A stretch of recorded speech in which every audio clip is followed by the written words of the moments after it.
Good morning. Today on Spotlight, a conversation with a Detroit radio icon. After 45 years in broadcasting, Gerald McBride, the voice heard around the nation, is branching out into new territory with his new memoir, God and the DJ.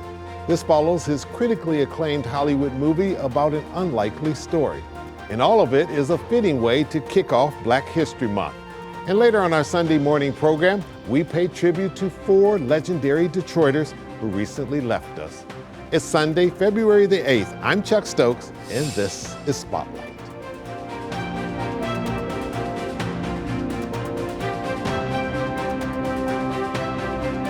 I want to have you in because you've had an exceptional broadcasting career, and everybody knows the voice. Even if they don't know the face, they know that voice when they hear it on radio or TV commercials or anywhere else.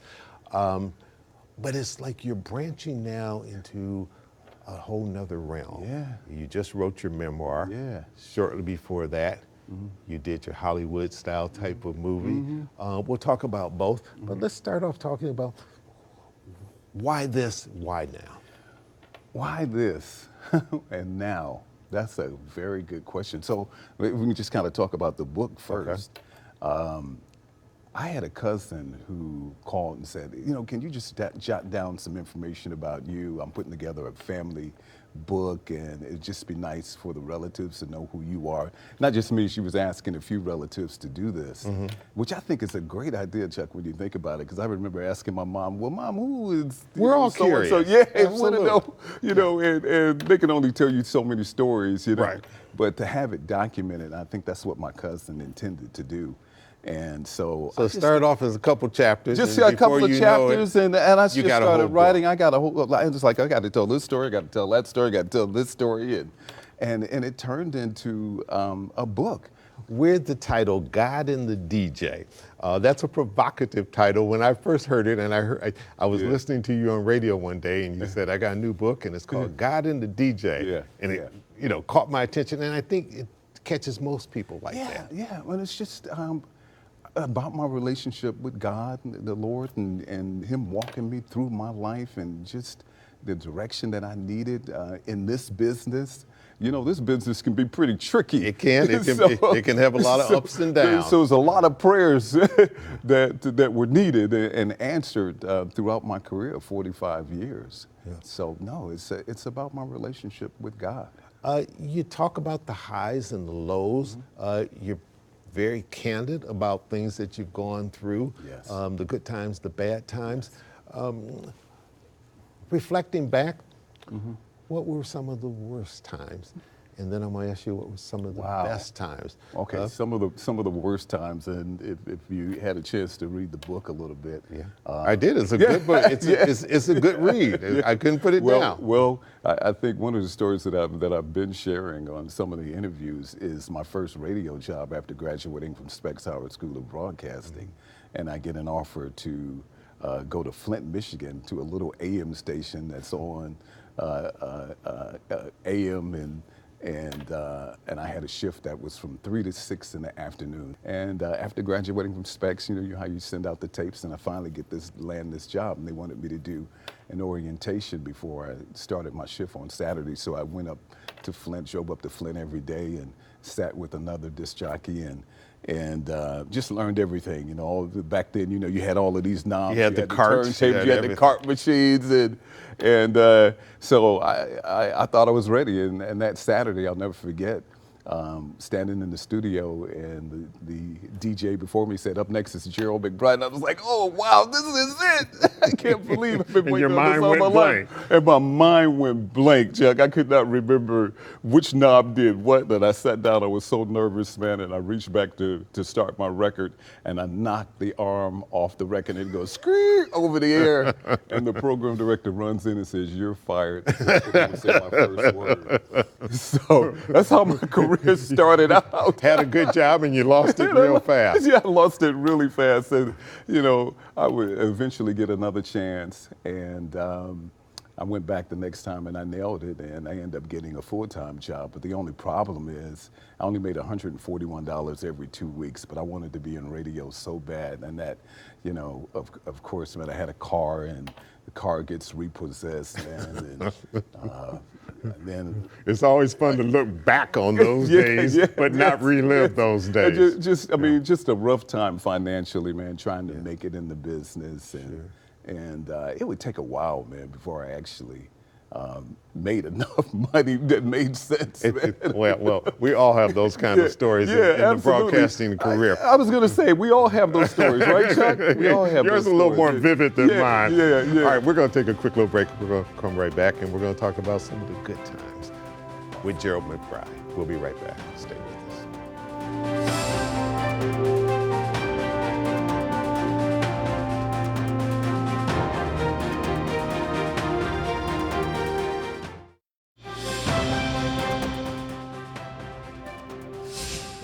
Gerald McBride, did you always know that you wanted to be in radio broadcasting? Oh, absolutely. Because your dad was an engineer, right? So this wasn't something that had been in the family. And you know, it's really interesting that you mentioned that, because he was really trying to get me to be an electrician. You know, he had a company called McBride and Sons, and he would take me on the job with him when I was just a teenager. And we used to, his company would wire a lot of apartment buildings in Detroit. And my job was to just go from apartment to apartment and put plugs in. And the only thing I liked about the job was when the lunch truck came at 12 o'clock. And I would just be covered you didn't in want to be an electrician. I was covered in drywall dust, man. I was like, I don't know if this is it. Yeah. But, you know, so I had brothers who were electricians, but I also had, you know, a brother who was a musician. So we had this combination of electricians and music in our house, man, and in our family. And my mother just kept the radio on all the time. I mean, she would listen to WJLB and WCHB. She would listen to Martha Jean, the Queen, at 12 noon, Inspiration Time. And I was just really into the radio, man. I just loved listening to radio. I, you know, grew up listening to Al Perkins and Claude Young and Jay Butler and you know, way back, WCHB and all that. And then Donnie Simpson. Then I got the opportunity to be a soul team reporter for Mumford, which is Mumford High School. Mumford High School, yeah. And I had an opportunity to do a report for my school once a week that was aired on WJLB, and we recorded it there at WJLB. And it was, oh man, it was just so exciting to hear my voice on the radio. And then one day, Donnie Simpson, who actually would record our programs, invited me into the studio and allowed me to watch him do his show. And Chuck, when I saw Donnie on the air, I was like, this is it. This is what you want to be. I have got to do this. You got formal education. You went to Specs Howard. Yes. How did that impact you in terms of the craft? Oh, Spec Howard's back then was the school to go to for broadcasting back then, and had a huge impact. One of my favorite instructors was Dick Kernan, and who was a legend. Who was a legend himself, and who did the placement, and just really took me under his wing, just make sure I got a good start in this business. So he's the one that got me the job at that first radio station in Flint. Right. You know, was a little disappointed when things didn't work out, you know, the way they were supposed to. But he would help me throughout my career, and then from there, getting, you know, the next job after that. One of the threads that comes through in your memoir, as well as the movie and other things that you've done, is this resilience. Yes. Don't give it up. There are up. going to be lows, there are going to be highs. Yes. Balancing the two is probably what's most important. You even write about one where you got fired on an overnight shift because you went to sleep. Yes. When you're the only DJ in there. Yes. That really happened? No, that really happened. So when I finally get a job in Detroit, my first major market radio station was WLBS 102.7, and it was in Mount Clemens, Michigan. And I get this overnight shift, which I'm so excited about. But Chuck, I had never worked overnight, so I didn't know what that was all about, man. But I'm pouring down coffee, man. 4 o'clock in the morning, man. I'm just like, oh my goodness, I don't know how I'm going to stay awake. But I had I'll never forget this moment. I had an 8-minute record, And I'll never forget putting that record on and said, okay, I'm gonna put this 8-minute record on and I'm gonna take a 5-minute nap. And the 5-minute nap turned out to be how long? An hour and a half. So I woke up, God. it was 5:45 in the morning. And when I woke up, the police were at the door. Oh my God. And I was answering the request line. I'll never forget people saying, what happened, stupid? You fell asleep. Because you could tell when somebody fell asleep back then because, you know, you'd hear the record at the end where it go, you know. And so It says this is not part of the song. Right, they knew Oh something my God. was wrong. Right. So, But you didn't give up. No, I didn't and give up. I think that's I the didn't give important up. thing for young people to realize that it's not going to always be a smooth road. And if you really want something and it's truly in your heart and you have the talent to be able to do it, pursue it, and it's going to happen. that is so true. It's all about perseverance, man, and because you're gonna fall many, many times. So it's about getting back up and starting over and brushing yourself off, and especially if it's something that you know that you're supposed to be doing, that you're called to do. There's gonna be some mistakes in life. The ice, the rhythm. It's about blacks in hockey. Yes. Where'd you learn to skate like that? Father taught me. Good job, son. Any interest in playing with us? Me playing with a bunch of white guys. My father was murdered right in front of me. Got you in here in the first place. We got into a fight on the ice. I didn't even think black people play hockey. It's not a life sentence. Just trust God. Just have faith. We spoke with an attorney, and we think we figured a way to get you out of here. Hey, I'm looking for Olivia. I'm Olivia. You must be Robert. I've always believed that people deserve second chances. As you know, I produce a lot of radio and TV commercials, and one of my clients came into town, and he says, my son is playing for UMass, and they're playing University of Michigan. Would you mind taking me to the hockey game? And I was like, yeah, sure. I had never been to a hockey game. And I get there at the University of Michigan, and it is sold out, 10,000 seats. And I look around, and I'm like the only African-American in the arena. I'm like, wow. But it just kind of aroused my curiosity, like, where are the black people in this sport? And just started doing some research. But right then and there, I really believe God gave me an idea for a story. And I get this idea, and I start working on this script. Now, I hadn't written a movie script. I've written a lot of radio commercials and TV commercials, but never a script, which is something totally different. So I just began writing on notepads, and then I moved up to final draft and took a couple of screenwriting classes. And I kept, man, when you get a story in you like this, man, I knew what was going to happen in this story from the beginning, the middle, the end, and I just kept working on it and working on it.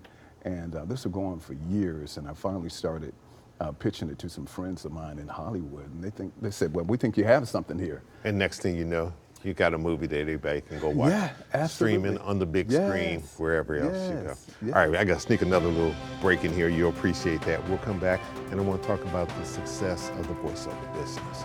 We'll be right back with the Gerald McBride right after this.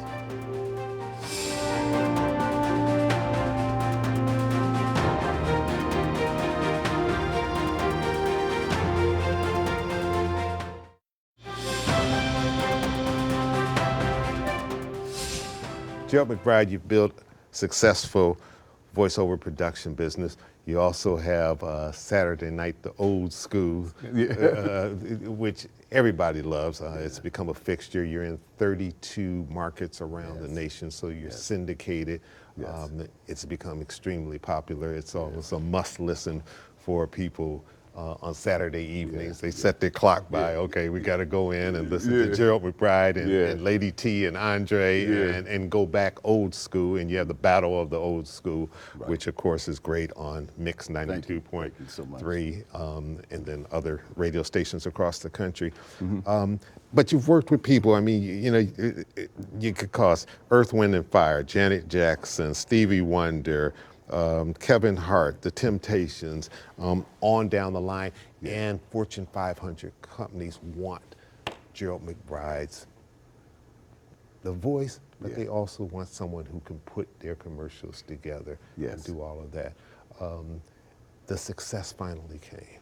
Yes. You know, and if I could just kind of reflect back on my first radio job at that little AM radio station, when you got off the air, there were a stack of commercials to do, Chuck. And a lot of people don't realize that we had to become these radio production people. It was a part of the job. So I kind of learned how to do that. We all learned how to do that, how to be radio production people. I mean, of course, you know, they don't have to do that now. But we had to learn how to do voiceovers, and not only just do the voiceover, but you had to learn how to put the right kind of music, the sound effects, and all of those things, you know, to make this commercial work, either for a 60 or 30-second commercial. And I just learned how to do that very well, and that became my favorite part, even more so than being on the air. And that's how voiceover production was born. I became the voice of concerts early in my career, working with people like Billy Sparks and Quentin Perry for Taurus Productions. And I'll never forget, and they came to me and say, we want you to be the voice of our commercials. And the first concert commercial I did was for Rick James and Prince in a battle with Kobo, and the price of the ticket was $11.50. Right. But yeah, it just went on.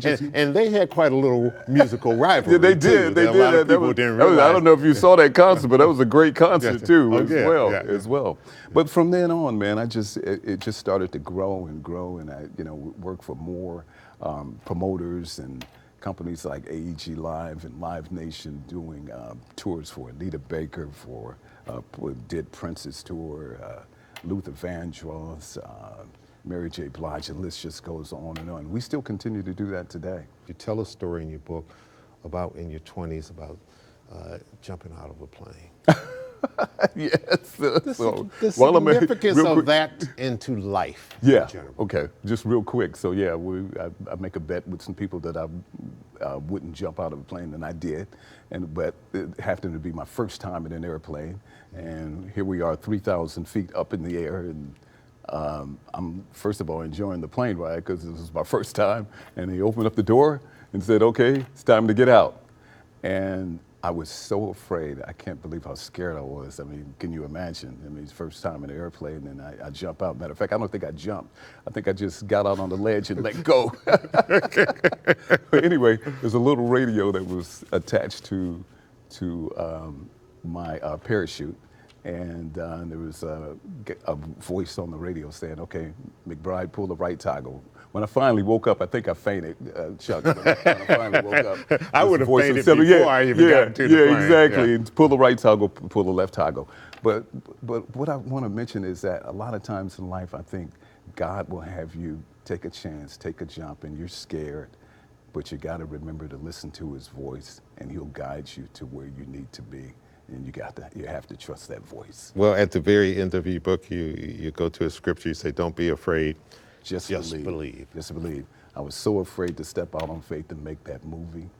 And here I am writing about that. That's pretty much what the story is about. Don't be afraid, just believe. But I had to believe that. It's a good thing for all of us to remember. Yeah, that I could make a film. Yeah, absolutely. So don't be afraid. You did. Jump. It served you well. Yeah. When you talked about your health challenges in the book and all kind of other things. Absolutely. It all comes back to you. Trusting God. Gerald McBride, man, thank you always so a pleasure talking to you, and best of luck. And we'll get you back when you do the next big thing that you haven't told us you're planning yet. Awesome. Okay. All right. Look forward to it. All right. And when we come back, we'll remember 4 legendary Detroiters right after this.